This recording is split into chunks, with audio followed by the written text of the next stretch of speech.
Appreciated across all cultures. Sonder is defined as the realization that each random passerby is living a life as complex as your own, populated with their own ambitions, friends, routines, worries, and inherited craziness. Epic story that continues invisibly around you, sprawling deep underground. See, it's not about races, just places, faces. Where your blood comes from is where your space is. Seen the bright get duller. I'm not gonna spend my life being a color. I'm not gonna spend my life being a color. I'm not gonna spend my life. I'm not gonna spend my life. I'm not gonna spend my life. Now I'm sitting here. Let's do it. It's that.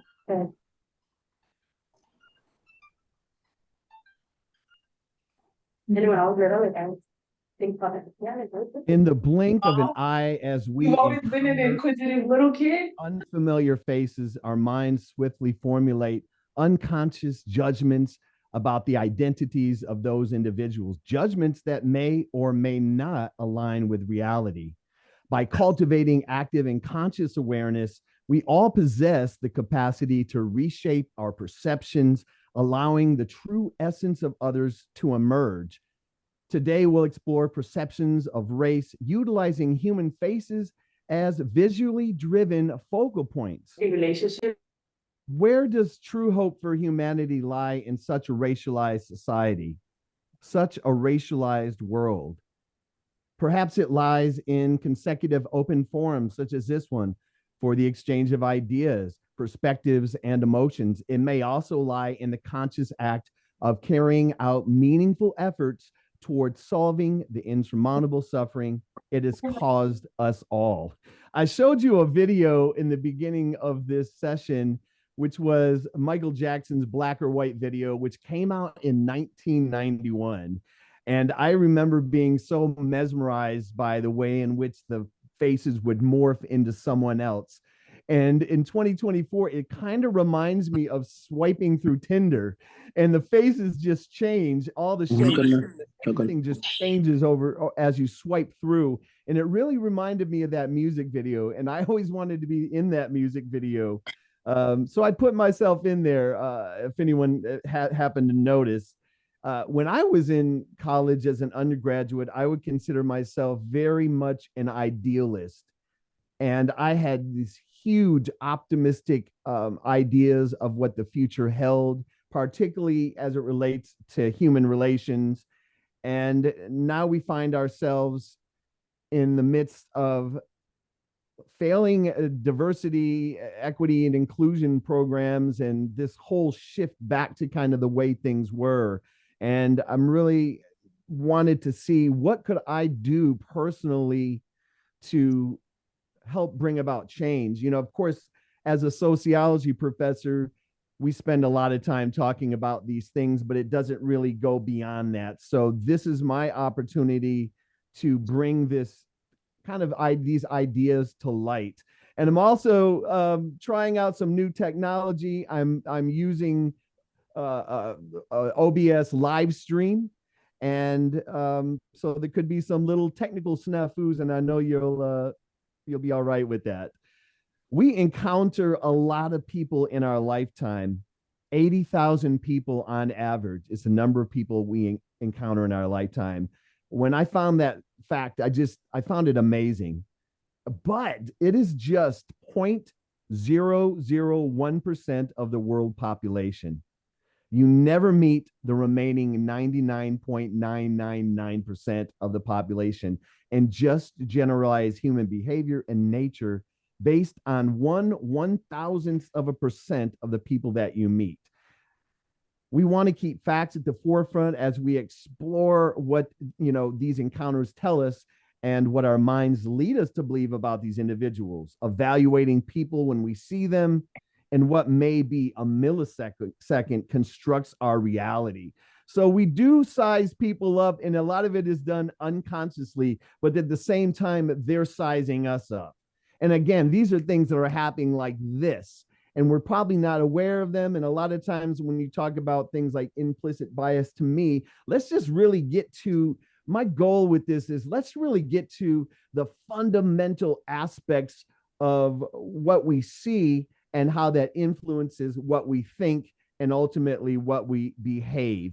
So, for example, there are two, what I call fundamental dimensions of personhood that we typically examine when we come in contact with someone else. Their body, which is their height, their width, their weight, their size, and clothing, the colors, the style, the state of the clothing. Is it new? Is it tidy? Is it old? Is it ragged? And there are a lot of assumptions we make unconsciously about that person just based on these two dimensions. Obviously, we would not have time to get into every single dimension, but I kind of wanted to warm you up with that idea. I like the word dimension because to me, it communicates both the depth and the expansiveness of the attributes of humans that are so often deduced to a few observable variables. This session will allow for a demonstration of how we undertake this process using images of everyday people. I am not sure if you are familiar with visual sociology, but it refers to both the use of visual images as documentary sources in research and also to a discipline that studies the production, consumption, and meaning of visual products of society. So we're going to engage in an exercise which I call the face of race, and it is a perceptual exercise. I'm going to ask that you engage in this activity with an open mind, and this is how it's going to go. This is a little bit different. I've done this in person, and so doing it through Zoom is going to be a little bit interesting, but I'd like you to get out, you have a piece of paper to write with. I really used to love, call me a nerd, but I love spelling tests where you would rip the paper in half and you would number 1 through 10. For some reason, I always wanted to have the side that had the 3-hole punch.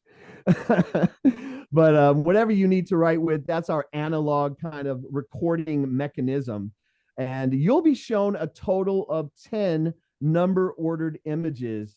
And the exercise is going to move really quickly, probably about 5 seconds per image, because we do meet people really quickly. They file in. We're walking down the street. We're in line. We're going through the store. We're seeing faces, faces, faces. That's how we get to that 80,000 people, right? You're like, 80,000? I've never met 80,000 people. You probably have never engaged with 80,000 people, but by the end of your life, you've seen them. If you ever gone to like Disneyland, there's like 20,000 right there if you happen to walk by them. So this is this idea of, wow, we do walk by a lot of people and we probably are making stories up about what we think their lives are. In the beginning, I gave you that definition of Sonder when I read Sonder. And when I first encountered that word Sonder, it just is my foundation for really cultivating empathy with people and understanding that we all are experiencing the human condition. So you've got that numbered 1 through 10. What are your choices going to be? This is where it gets a little bit more technical. We are going to categorize people using the U.S. Census categories that has been put forth by the Office of Management and Budget. If you have any familiarity with racial classification systems around the globe, they are all very different. And this is the one that I wanted to use because I think it would best to understand the pervasiveness of racial classification system in a society that we're most familiar with right now in this moment. So keep a present-minded focus. Do not overthink it. Make your selections based on your first impulse. And then remember, we have an hour to kill. So we're going to talk about this a little bit later. So we're going to go through this process. We're going to let it rest. We're going to discuss some things along the way. So it's not just going to be me talking, but there's a lot of things that I do want to share. And this is how we're going to do it. So are you ready? Are you ready? You got your paper number 1 through 10. I'm going to run through these images. There are no right or wrong answers. This is for discussion purposes. I will not be collecting these responses. And so it's for your own self-reflection. And here we go.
All right, let's talk about it. So I only see a couple people on the screen. So obviously, you can answer if you like. But the question is to kind of think about initially is, was the exercise easier or more challenging than you thought it would be? And you could just say it out loud, like, maybe turn your mic on and just say, it was or not. More challenging. More Okay, challenging. good. Because I've done this exercise before in the classroom years ago as I fine-tuned it. And there's a certain sense of like guilt that I experience in actually implementing the exercise.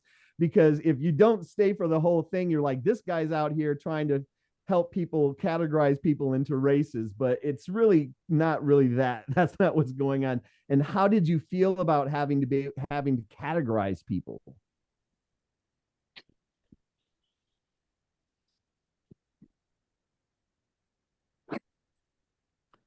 Were there other dimensions of their identity that you noticed, not just race? What other dimensions did you notice? Age. Age, absolutely. Age, gender.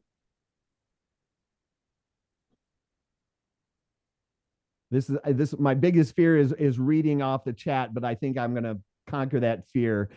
Gender, we've got age, hairstyle, awkward facial features, hair color. We also have eye shape, and some of these things we're going to really get into a little bit later.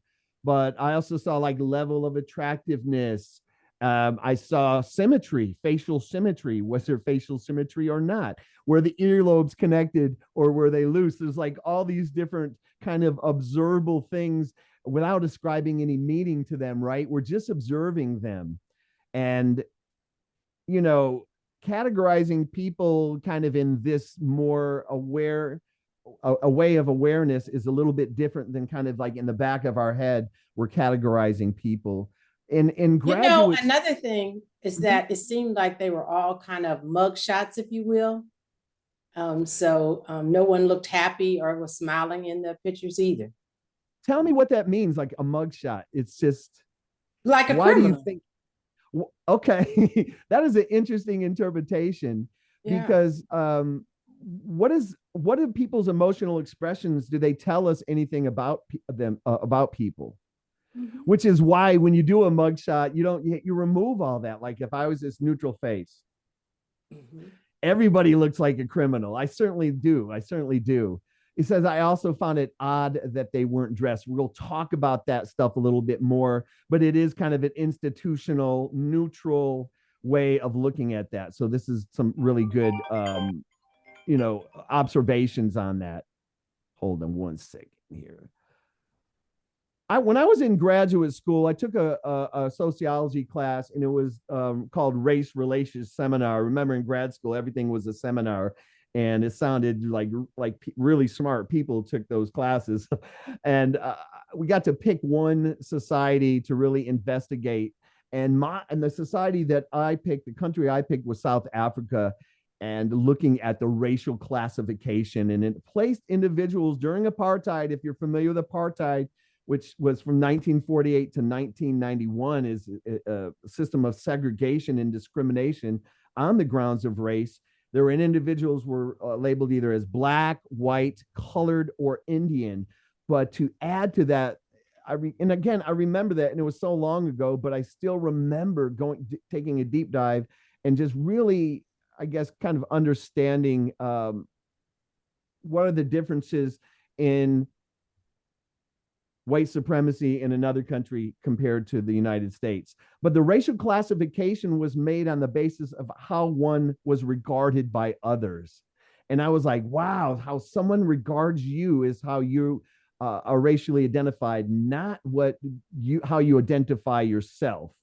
And we could spend like an hour talking about this, but I want to talk a little bit more about the difference between kind of a macro way of looking at race, which most people understand, right? The macro is large institutional structures, the societal level, but I like to focus on something more specific, which is the micro dimensions, which are social interactions, dyads, triads, and other small groups, and also looking at our own identities.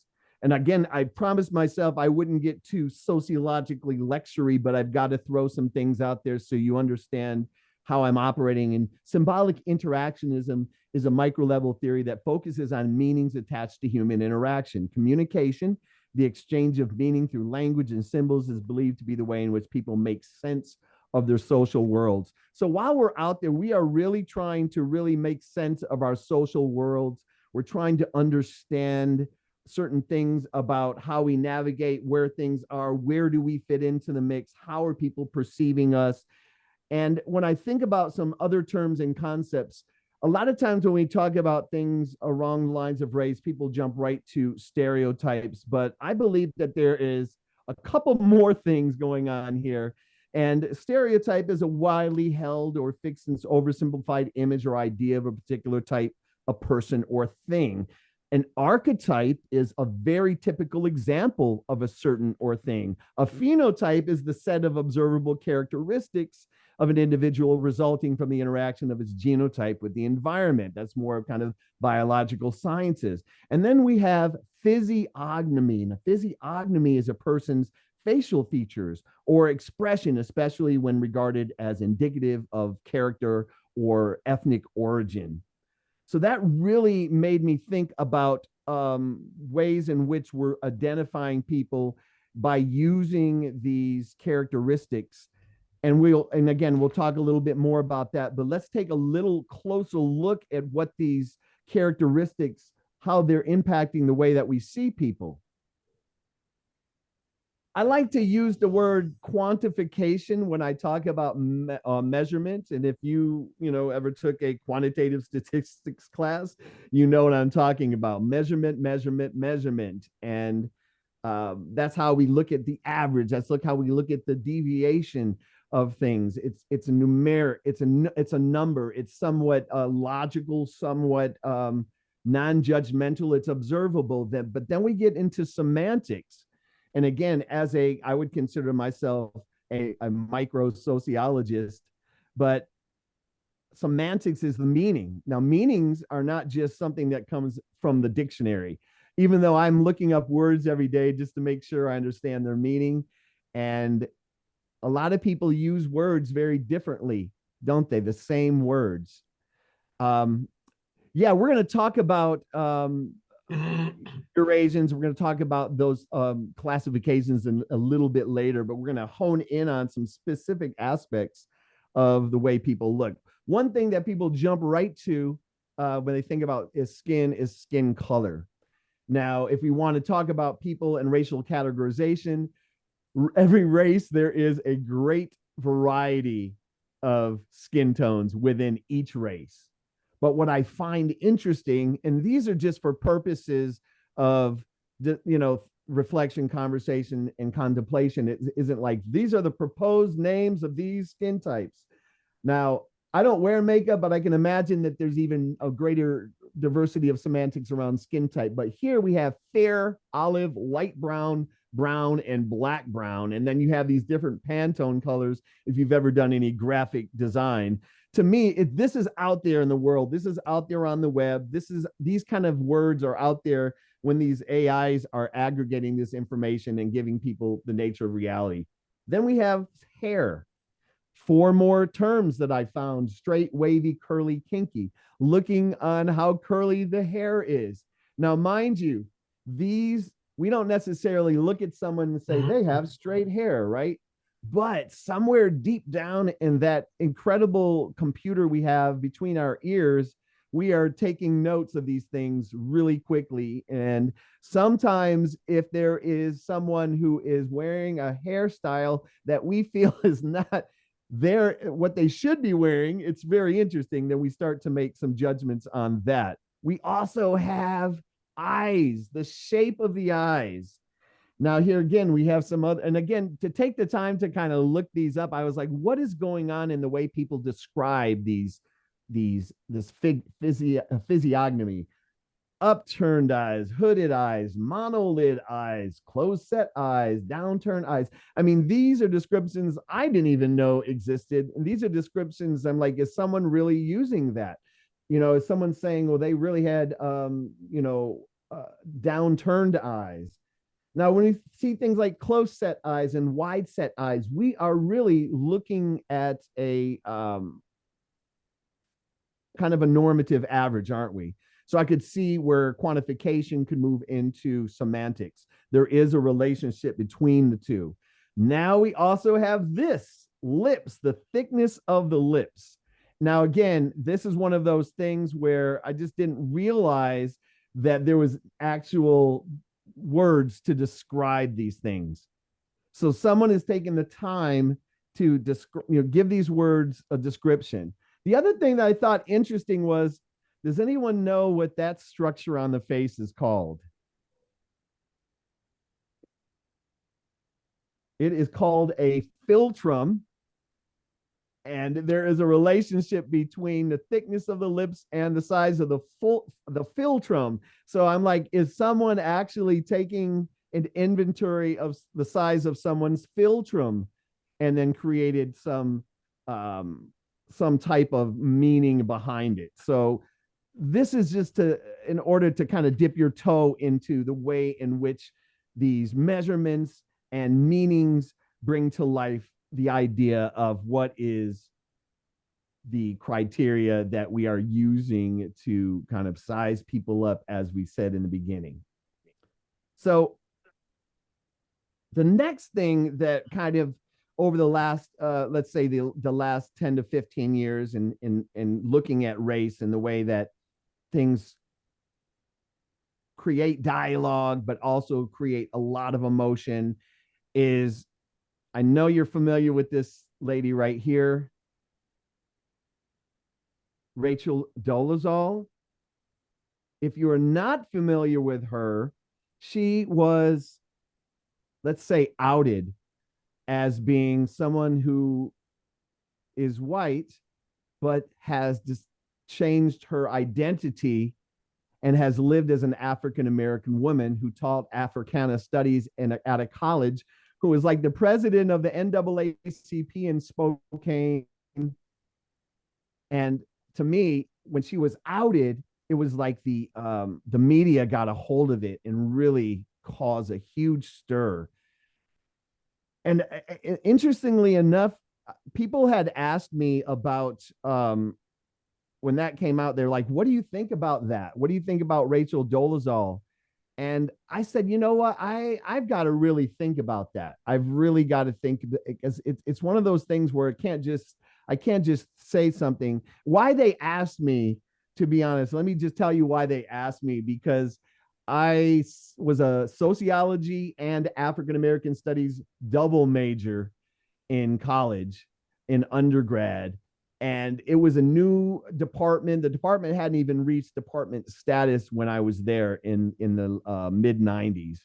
And I felt the only way that I could contribute to the dismantling of racism is to understand a different viewpoint and really immerse myself in a place that a lot of people wouldn't take the risk of doing. Because a lot of people in the 101 class, it was kind of like a sociology class. It was a gen ed, multicultural gen ed. Lots of people from diverse backgrounds took that. But when we get into this 200, 300, 400 level classes, there was no one that looked like me in those classes. And so there was an interesting thing is when they asked me about her, I was like, well, this is a really complex situation. It's actually so complex that I wrote this article about it, but I couldn't put it out. I couldn't put it out anywhere. I said, you know what? The situation was a really emotional for people, and I didn't want to add a voice to that. I didn't want to subject myself to being misunderstood and those kind of things. I want to read if you don't mind, if I could just read a little blip from that, the article. I knew I was going to have to pull the glasses out at some point. I said, so I was talking about sometimes when I write, I talk about my writing, and I didn't want to talk about the details. I want to critically understand what this story really says about race above and beyond the, what is, I'm sorry, just one second. I think someone has their microphone on and I'm hearing a hapalog. Okay. All right, we're good. It's an interesting thing in, and because I teach asynchronously, and you almost have to create the idea of being in front of people live. So that's just what I do. So back to the beginning, I said I want to critically understand what this story really says about race above and beyond the experiences of one individual and its pervasive nature.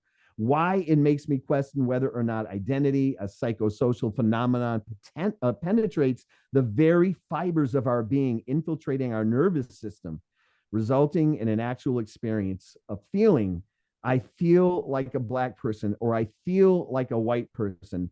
I also ponder if we can ever truly transcend the racial system that has been constructed and has succeeded in perpetuating itself, oftentimes without us even realizing it's happening. Or do we?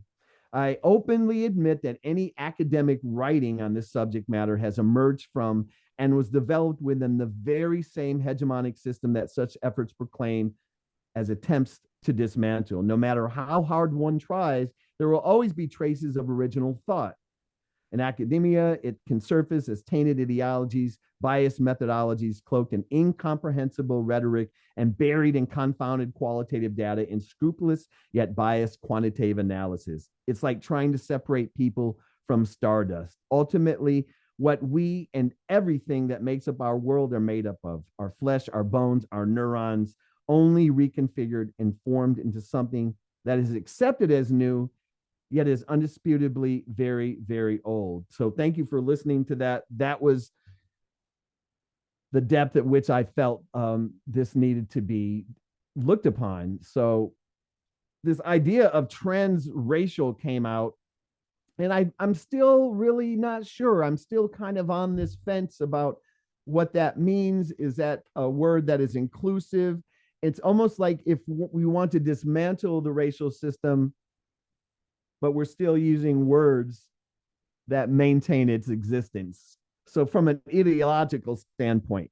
So now let's, the question is identity located in the brain? Is it malleable like everything else in the brain?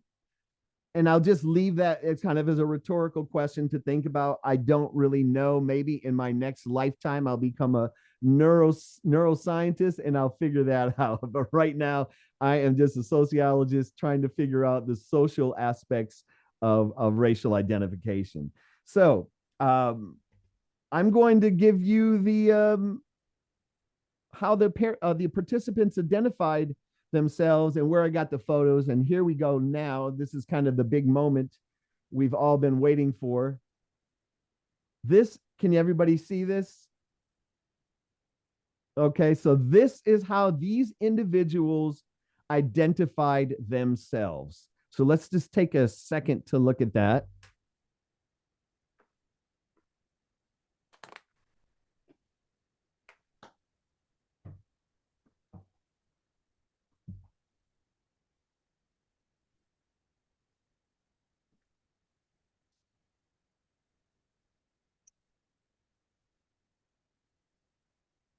So let's talk about it. All right. Did you are there any surprises? You know what? Honestly, no. I think I'm biased though, because as a biracial individual, as a female, right? I am looking and going, oh no, but this person looks like they're this, but also that.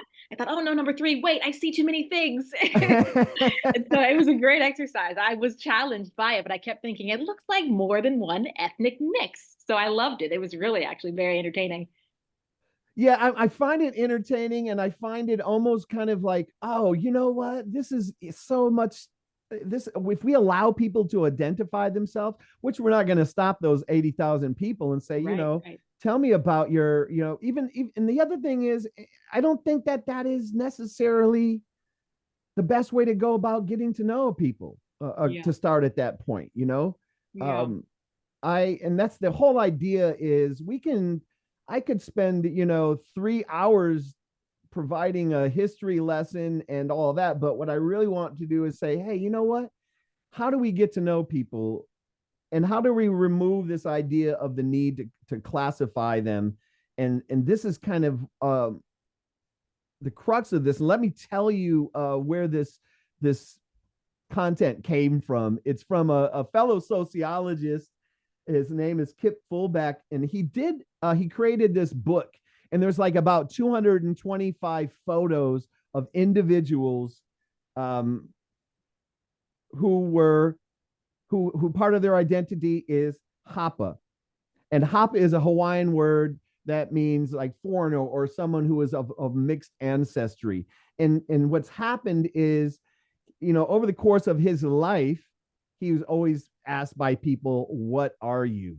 From a sociological perspective, asking someone what, first of all, what is an object? It's not a who, it's a what. And what they're doing is they're trying to find a classification, a racial classification for that person so that they can try to figure out what they now know about them as a result of that classification. So they've embraced the term, it's been embraced. And, you take a word like that and you flip it. Now, what's interesting about this book, this little book, is after, they basically ask people to write in the book with their handwriting how they identify themselves. So what you saw was just the two identifiers. But what I really think is another interesting thing about people is their handwriting. Their handwriting is such an identifier. I don't know if anybody writes by hand. I still do. But for example, this individual says, I am the glowing around the moon. I am the endless summers that you don't forget. I am the permanent that leaves a mark. I am me. And I was like, okay, that's how you define, that's the person defining themselves, right? By that. Now, I'll promote Kip Fulbeck's other book, which is Permanence, which is another similar book with people talking about their tattoos. I love pictures, and then you got the handwriting thing. But the idea was, wow, this is really, and someone actually, gifted me this book because they understand my interest in this subject matter. But they gifted me the book, and I still look at this book. So ultimately, what do we do? What does this all mean? Why? So if you're thinking about someone's race, is this really problematic? And I would say, yes, I believe that it's not just people in the medical professions that should operate from this idea of not causing harm to people, right? But are we causing psychological harm to people? And I say we as this collective word of everybody. I'm not saying, I'm not pointing fingers at anybody at all. I'm saying we as a collective society, a highly racialized society, are somewhat ambivalent about the harm that we cause people. So that was kind of the impetus of what I think is important to look at when we're looking at how we categorize people. Now, a few years ago, I came up with this idea of like, I'm a big movie watcher. I love watching films. I love watching TV. I'm an adjunct, so I do commercial work on the other side of things. So I'm like, I see how content is made. I see how casting is done. I see the descriptions of casting. I see who they want you to portray. And what I've found is that there is this creation consumption cycle that happens that perpetuates what I think is stereotypes, archetypes, phenotypes. It gives people this expectation of what we should see. And if we see something different than the expectation, there we think, okay, something's off with this film. Like, oh, I see what they're trying to do. They're trying to kind of like what I call it synthetic diversity, where you put some people in place to try to say, look how diverse it is. But what it's actually doing is it's shaping the way in which content is made. It's shaping the way we consume it, and it continues to perpetuate these stereotypes. And you could look at the figures if you really wanted to get down and dirty with it in terms of how many white male leads are in feature films. We already know in terms of the awards, like when people look at the awards, a lot of it is looking not just at whether this was a good film, but to what degree did this film penetrate what seemed seemingly impenetrable wall of this kind of social, kind of the social construction of reality through media. Then we have the idea of how does what someone thinks and their values, manifest in their unconscious, and then becomes this attitude that they have, which then becomes what they say and what they do.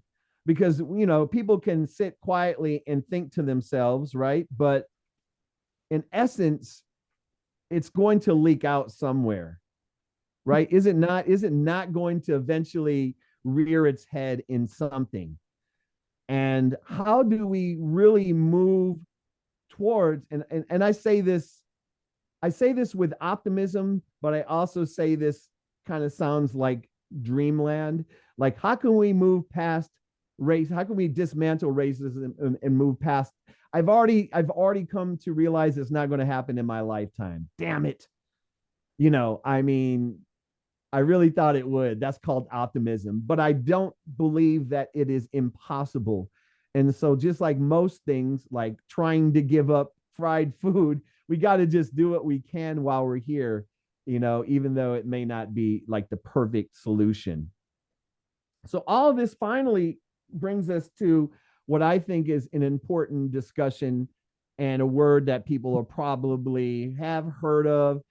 I like to use this word because I want to really bring into conversation, bring to my thoughts, bring to other people's thoughts, the idea of multidimensionality. And the way that I kind of define multidimensionality is we are not just a race, we're not just a gender, we're not just a person who lives in a geographical area, or a person who is able-bodied, or a person who is bald.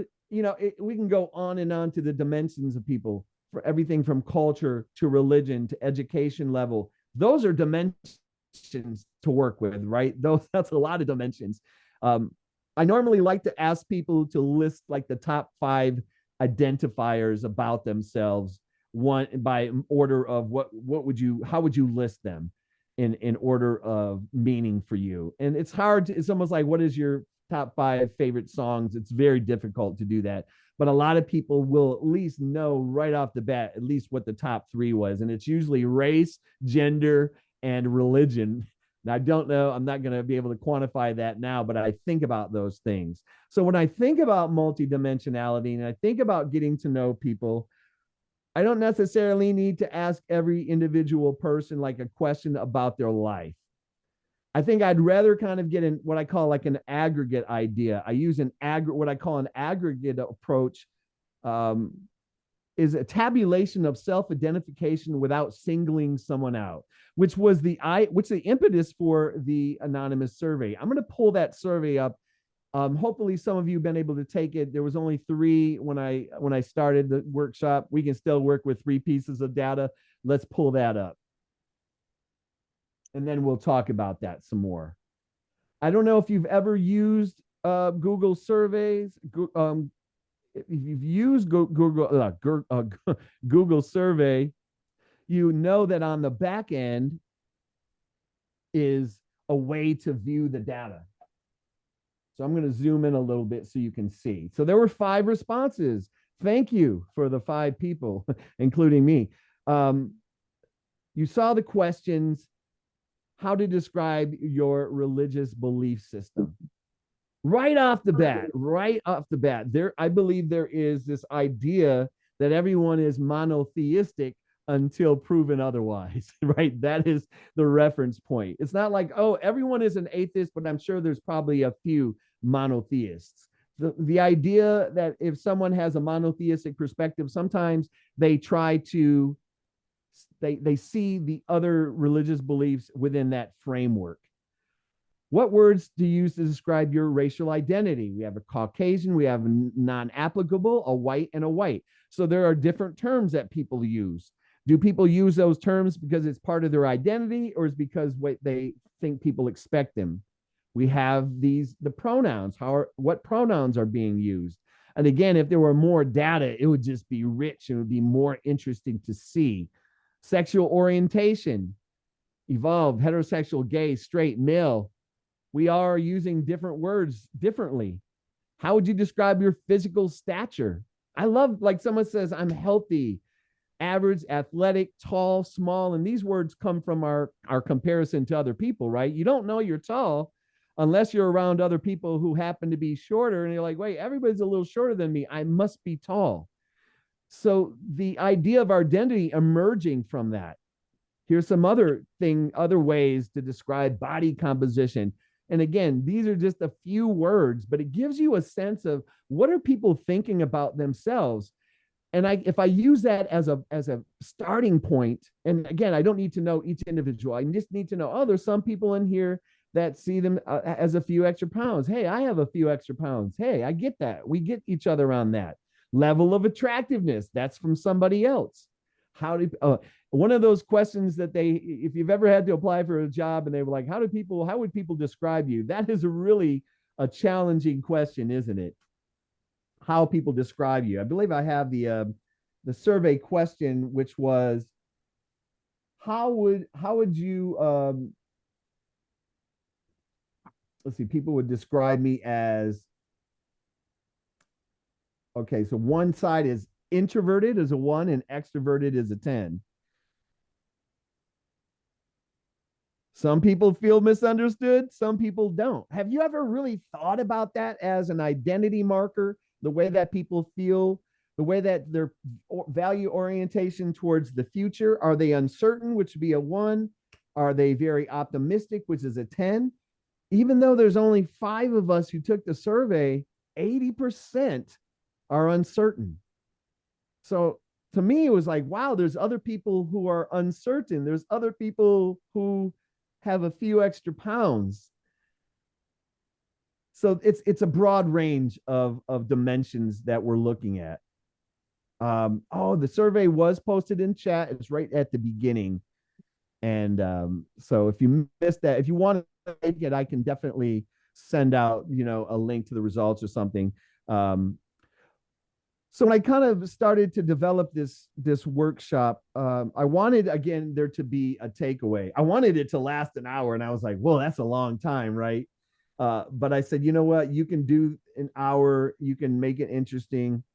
You can talk about things without feeling people have to take a test. And, that's the thing about teaching is interesting, is like, they're going to take a test on this. We got to really get it down. But this is kind of your interpretation. I say that anonymous surveys are a great tool for getting the lay of the identity landscape from individuals themselves. Now, what I do, I have a slightly a variant of this survey that I use in the beginning of class. And then I pull this out, and then I start to talk about, of course, the challenges of collecting data from people, how they use different words. And then you've got to actually manually, like if you had white with a capital W versus white with a lowercase w, that's the same. And so the aggregation of the data, what it means, we're not necessarily connecting it to any behaviors or choices, where we're saying this is kind of the lay of the land.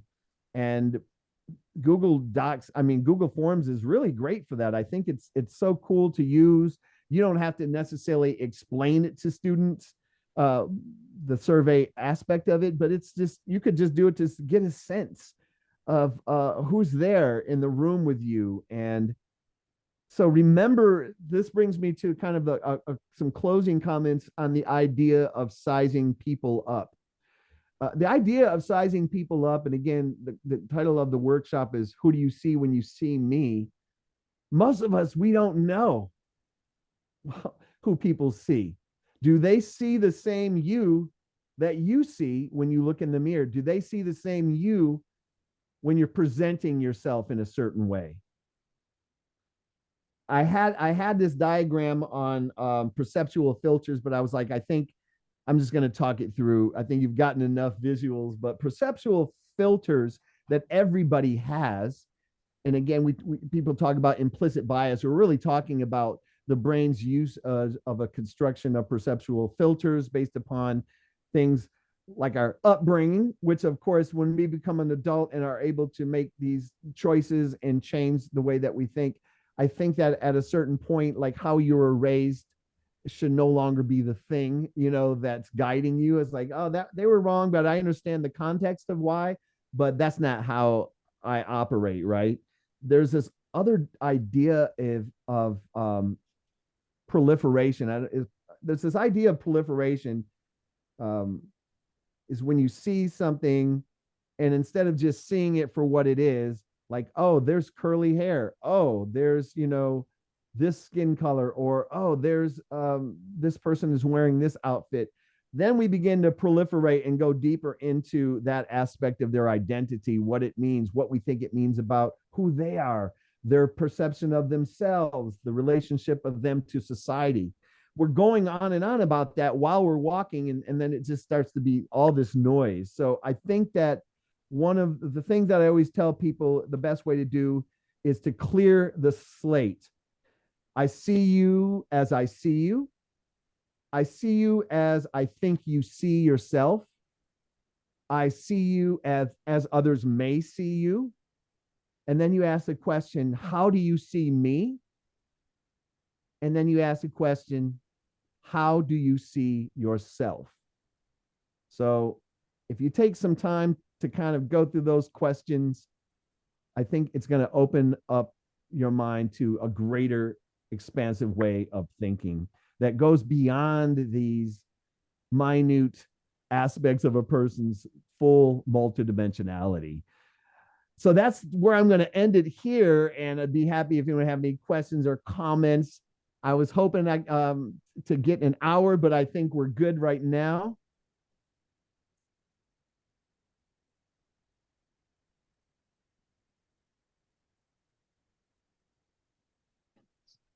Wow, it feels like a real classroom. Akello, so you've shared, this is Julia, you've shared some great information with us. What do you want to have as our key takeaway? I want you to have as your key takeaway when you see somebody. Yes. Think of the full range of their identity, every aspect of it, number one. But here, I guess, and I'm glad you asked that question because I needed a little prompt, right? Because what I'm about to say is going to seem strange to people. But I've been taking improv classes for the last 10 years. I started taking improv classes not because I want to be a performer. I took improv classes because I wanted to feel less awkward meeting people who I didn't know, or, you know, who I've never met before. And what I've learned, and this is something that's very helpful, is I hate the idea of people asking somebody, what do you do? Right? What do you do? And then, but then if they feel comfortable with you, then they'll say, like, what are you? What is your background? What is your race? Like, there's like 10 million things to know about me, right? But if you want to get to know somebody that you've just met, then you should look at the present context of your situation and derive a conversation from that. When I go to, I don't know if anyone's ever went to a wedding reception by themselves, but you get put at this table, the singles table, right? Everybody's partnered. There's like a lot of intentionality that goes around where they put people. So when I go to the singles table, we're going to have, number one, we're going to have the loudest, funnest table because I immediately start getting everybody introducing themselves. And then we're talking about the bread. And then we're talking about how many forks there are. We're talking about the decorations, the music. Oh, I can't wait to get a taste of that cake. We are not talking about what's your race. What, you know what I mean?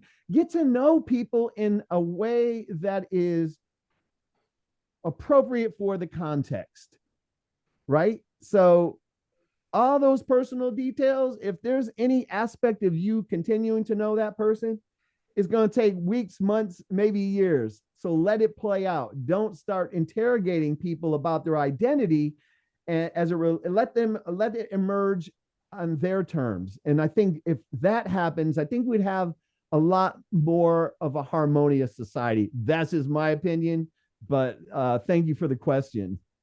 Yeah. Thank you for the response. That's helpful. I have a question. Yeah. In all all your time that you've studied and taken all these classes and so on, have the concept of why we have such a need to categorize and classify been explained? Because I know I think it's human nature to create some kind of hierarchy, status, stratification, put people in boxes, and we have to categorize somehow. And the obvious one is, are you male or female? And then, are you old or young? And so you start attaching all these categories to put people in these classifications. Why is that like the nature of humans to do that? Well, that is a great question. And I would have to respond by saying it is not the nature of humans to categorize. It is a social control methodology. It's the socialization. It's the conformist idea of this is what has been put in place. Therefore, I must follow this hierarchy. I must, because when you said there's male and there's female. Now, of course, I was raised, I was raised in the 70s and the 80s, right? There was strict ideas, boy, girl, every single thing. Okay. But I have not allowed myself to close off to the idea of there being a much greater range. And so when you hear things like gender identity, the range of gender identity, the range of sexual orientation, the range of the way in which people identify themselves racially, socially, because we can get into class consciousness and what does class mean and what class am I from and am I in? We're all buying into a system that has been designed to keep us apart and has been designed to keep us in conflict. It says, I was taught it traces back to survival in our lizard brains that have since evolved. That's true. We sometimes will look at a stick and think it's a snake and respond in that way. The dangers, right? Of the dangers of the jungle. But what's happened over, hundreds and hundreds of thousands of years, I don't really know the numbers, is we've just said, oh, this is what is already in place. I'm just going to roll with it. And so when someone becomes educated and realizes it's so much bigger and so much more broader, people are like, I don't know, I just want the blue paint. It's like when you go to pick a bear paint, it's like, I'd like some blue paint, and there's like 150 different shades of blue and there's different names, and someone's like, I just want the blue paint. Why can't you be the person who wants midnight in New York on your walls, right?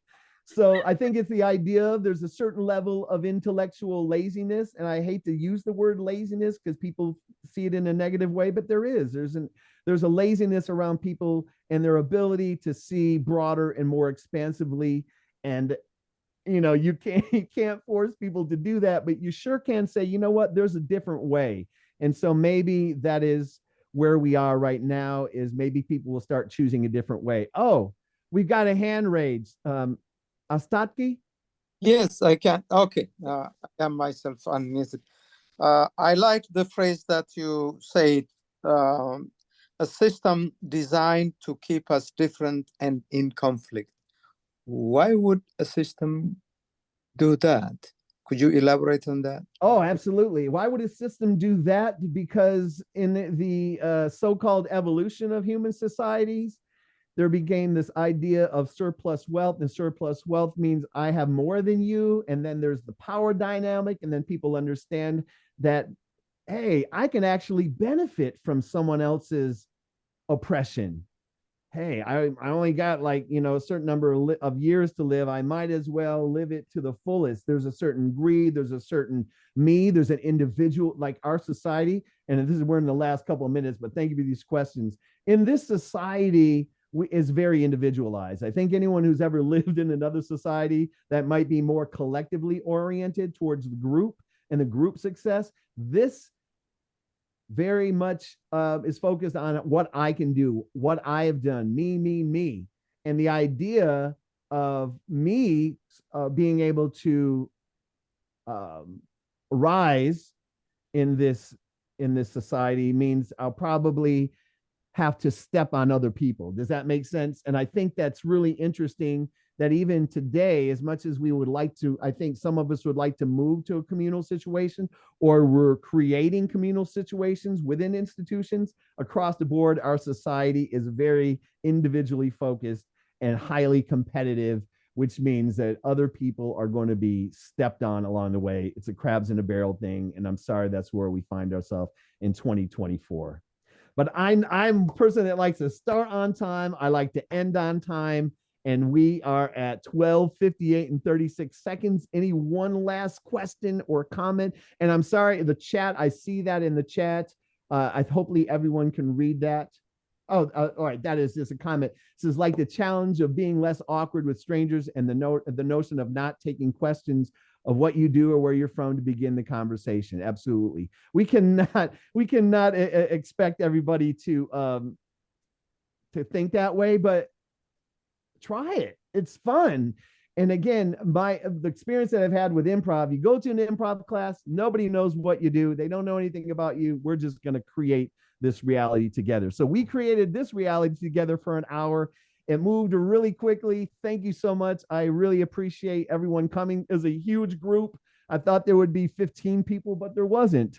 So everyone take care. Thanks again for coming. I'm going to end right now. Thank you. Thank you.